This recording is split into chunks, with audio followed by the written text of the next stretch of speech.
Hey, my name is Speed.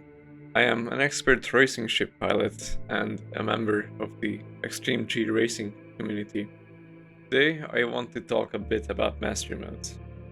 We will go over what it does in the current 0.22 patch, what the implications are for the flight model, primarily for racing, the problems it brings, and some possible solutions.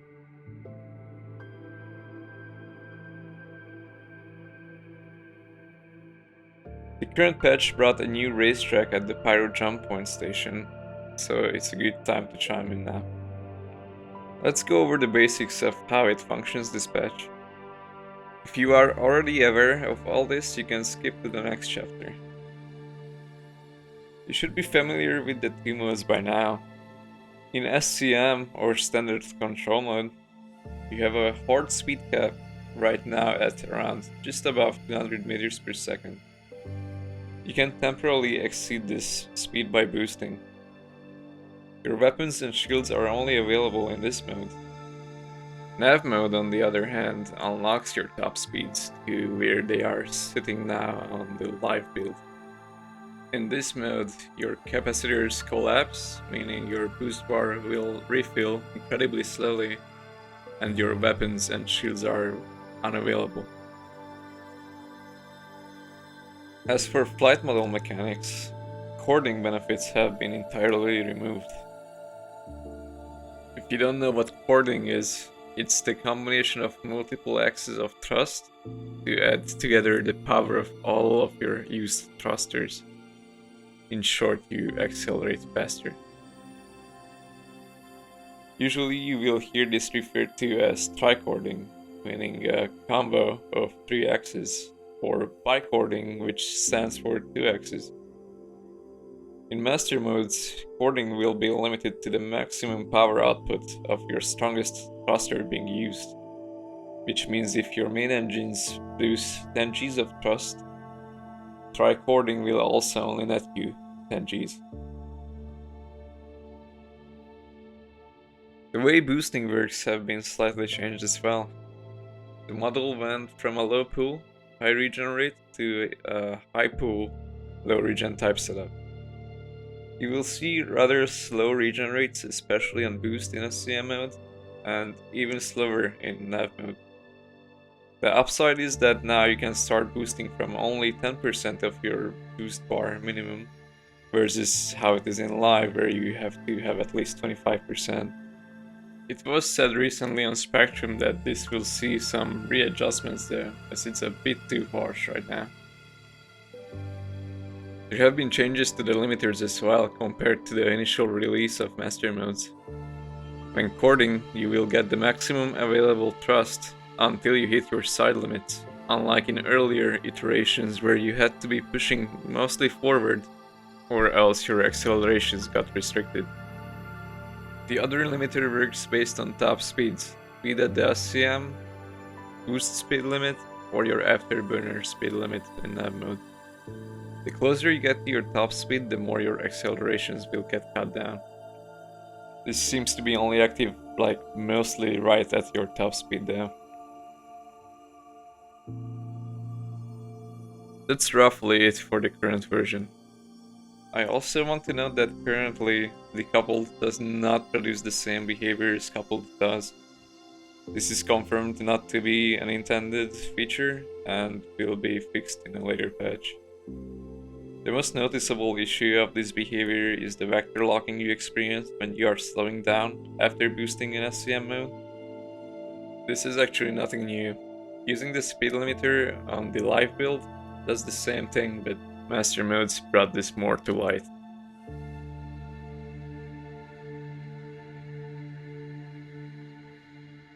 In regards to combat, SCM is definitely a step forward versus the live build, but I feel like it has turned into more of a DPS race more than anything. The slow, hard speed cap of SCM does not feel great either. It's not horrible, but it is definitely noticeable and not a very desirable experience in my opinion. SCM also seems to lock you into this restrictive combat bubble when fighting another player. I don't know what else to call it. It's especially noticeable when you are fighting, you know, one-on-one somebody and they are in the same ship. This bubble feels a bit too small and makes the fights feel a little bit jerky. It's like the complete opposite of what we have in the PU now. I think it needs to be stepped back just a little bit and then it could be great. I will add that this issue doesn't seem to appear much for PvE with the current AI. It's mostly just a concern for one-on-one fights with other players. For racing though, CIG seems to want us to try switching between the two modes with this latest jump point racetrack. Flying this way feels pretty awful. With SCM on, accelerating to your top speed happens very fast, and then it feels like you're suddenly hitting a brick wall. Sitting at 200 meters per second going towards your next checkpoint also feels like a boring elevator ride. You're basically only missing the elevator music to go with it. The fact that we are going so slow also means that switching between modes feels rather jarring after flying in nav mode, as the low speeds causes your thrusters to be much more reactive in relation. This results in a very twitchy feel, which I am personally not a fan of. I think it is safe to say that most racing pilots will be sticking to nav mode only for racing, regardless of boost regen rates. This however leads to some problems down the line that I will explain further in the solutions section later. As for the nav mode itself, I actually really like how it feels now. The lack of boost is not necessarily a bad thing here.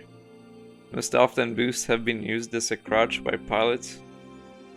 We have been experimenting in the past with no boost racing, and the result was always that ships were piled much closer together, resulting in a more even, dynamic and spectacular race. The slow region in nav is much less of an issue due to the lower 10% threshold, where you are allowed to boost versus the 25% you see in the PU. The removal of porting limits also gets rid of the heavy G-loading problems introduced just recently. As for switching between the two modes, it happens way too slow. The fact that you cannot cancel these mode switches in the middle of the transition either also piles into this issue. For racing, this is just not acceptable. Then you have this new magic braking mechanic when switching from nav to SCM mode. Speeding in nav mode, then switching back to SCM in the Gladius, you will be pulling up to 78 Gs. Which, as far as how it feels for a flight, I guess it's okay, but as far as current game logic goes, it makes little to no sense. It can also be exploited really easily as it is currently. If you cycle your engines on and off in nav mode, you will immediately utilize this braking mechanic without ever having to enter SCM mode. At the moment, we also don't have much information on what the plan is for atmospheric flight with these changes. The current SCM speeds are actually much lower than what you are capable of even on Earth-like planets right now in the PU. 30th century spacecraft should be more than capable of supersonic flight even during combat, but with SCM, you will be locked to these subsonic speeds. The development of FCS almost seems like a wasted effort if this is to stick. For combat pilots at least. Perhaps removing the SCM speed limit for atmospheres could be a good solution. Just let atmospheric drag do the job of speed limiting just like how it already does on live.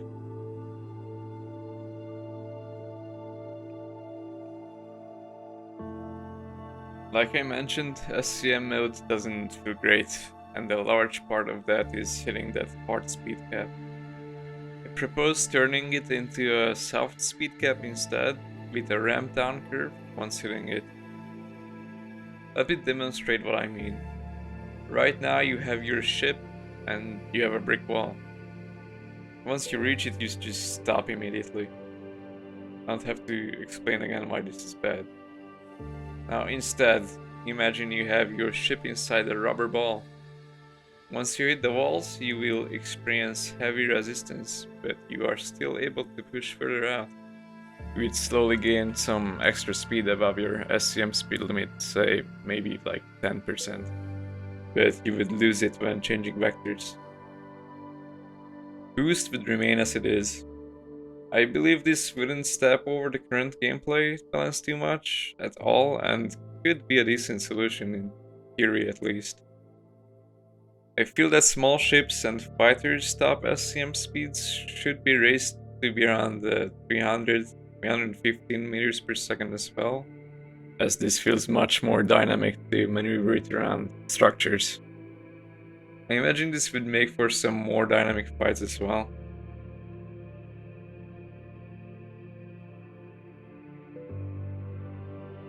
The magic breaking that mode switching causes is just plain insane.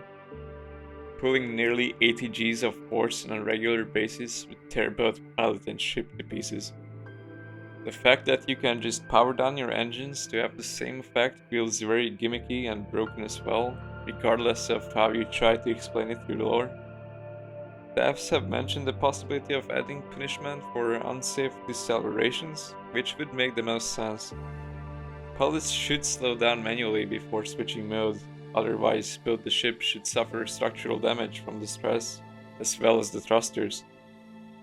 In my opinion, just a handful of these decelerations should completely destroy your thrusters to avoid exploiting it.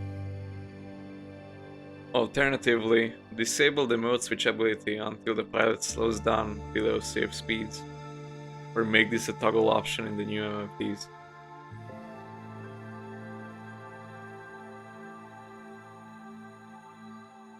Genuinely forget about this idea. To be completely honest, this feels like shit. The mode switches feel jarring, and they completely break any kind of flow you have going on for a track. Not to mention it's immersion destroying as well. What makes a good racetrack is proper flow. If you don't have that, whether it be from a badly designed turn or a flight model issue, you simply won't have much fun with it on the long term.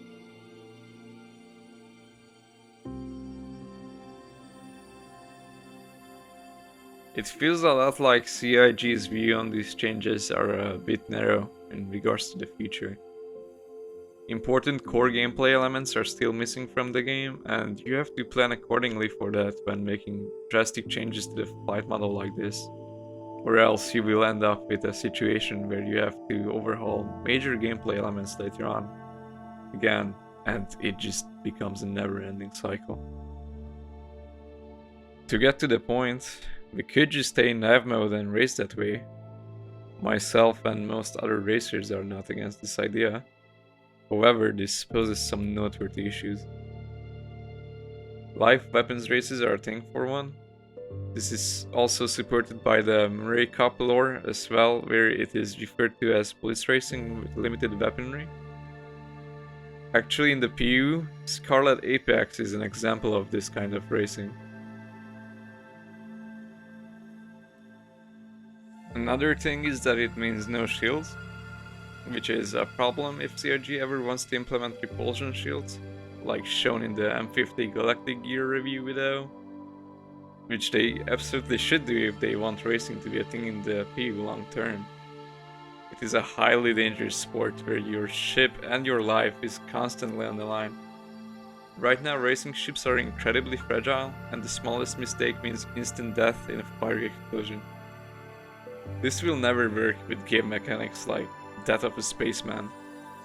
If death rates can't be brought closer to none, this sport will at best become even more niche than it already is, or at worst completely die off for the PU.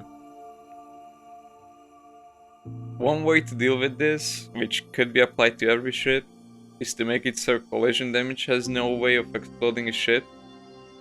Once a ship is in soft death state, it should be incredibly hard to cause an explosion. This already should have been a thing when soft death was implemented, in my opinion. Explosions aren't the least bit realistic anyway. Another option is to implement reinforced cockpits, such as the one shown in the M50's brochure. But But having something like this limited to just specific ships, or any other kind of gameplay tuning that is only applied to racing ships specifically, brings on another issue. Being able to race any ship you want in this game is part of the beauty of it. If you take that out of the equation, you lose a huge chunk of the experience for the verse. Of course, these are all only partial fixes though. To avoid hard-coded racing ship-specific gameplay changes, I feel the best solution would be performance control mode. Now, I know CIG is seemingly very much against the idea of a third master mode, but this is the most sensible solution and it doesn't have to be exclusive to racing. As an example, PCM could be approached as a component link system. You could equip any ship with competition power plants, coolers, and quantum drives, which in turn would unlock and replace SCM mode with PCM, enabling the quantum drive to create the low-level quantum field, thus enabling the higher speeds of nav mode but without navigation and the ability for quantum jumps. You would have full capacitor power for engines, while collapsing them for shields and weapons, so their regen rates are low or close to none. Weapons would be locked to distortions only, and shields would be locked to repulsion shields only if they ever make it into the game, otherwise just have them not work at all. This would still leave the ship vulnerable to actual weapons fire and have very little destructive capability. Of course, you could also say to just race in SCM mode if you want shields and weapons. I don't see this happening, like, ever. Racing at these horribly low speeds won't be fun no matter how you look at it, especially not with the extra limitations piled onto it, and not in a universe where the size of your surroundings are scaled so badly that even at higher speeds your sense of speed is basically non-existent. The implications of such a mode as PCM is up for debate, but I don't believe this would be able to overpower any kind of fighter or crewed ship, and any conflicts with lore can be changed to match gameplay, as it was done already for master modes.